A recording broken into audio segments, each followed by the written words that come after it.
coming into health insurance more, drilling down a little further into health insurance. So there's a few different pieces of health insurance. Like, okay, I've got health insurance. What does that mean? I mean, like, does that mean 100% is paid for by the company? Like, so there are different factors, right? You've got premiums, you've got deductions, you've got out-of-pocket expenses. Right.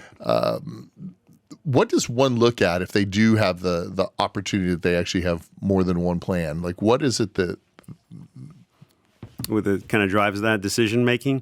It really, I think, is their own personal health, because if you're talking about deductibles and out-of-pocket maximums, that's kind of the driving factor there. So deductibles and the out-of-pocket determine the premium. So the more liability you put on the employee, the lower their premium is, and conversely, it's the other way around. So if somebody, if you have a known expense coming up in the new year, and you know that you're going to have surgery, or you're having a child, for example, you probably want a little bit to pay a little bit more to get that lower out of pocket. And then, at the next open enrollment, you can adjust.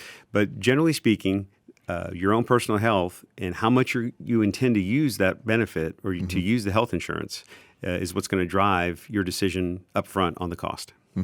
Wow, that brings me up to just reminds me of kind of a similar situation when it comes to like home refinancing. Totally separate, completely different topic. But if you're going to be somewhere for less than 30 years, why would you buy a 30-year mortgage? Right.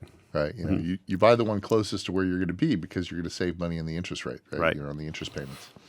So yeah, same thing. So if you're going to use your health insurance, if you know that you have a family history of bad, then you probably want the best one you can. Yeah, and I mean, if you're a 20-year-old male and bulletproof, you're never going to go to the doctor. Why would you pay for the $1,000 deductible when there's an HSA available that you could, take advantage of if you had the wherewithal to put something away in an HSA account. Right. Love those. I love HSAs. I think that over time, that's really kind of the solution if you're able to nail it early enough. Right. Because I forget what the numbers are, but it's something to the effect of like $200,000. Once you get to a certain age, it's like you're going to be spending out of pocket. That's somewhere right. around $200,000.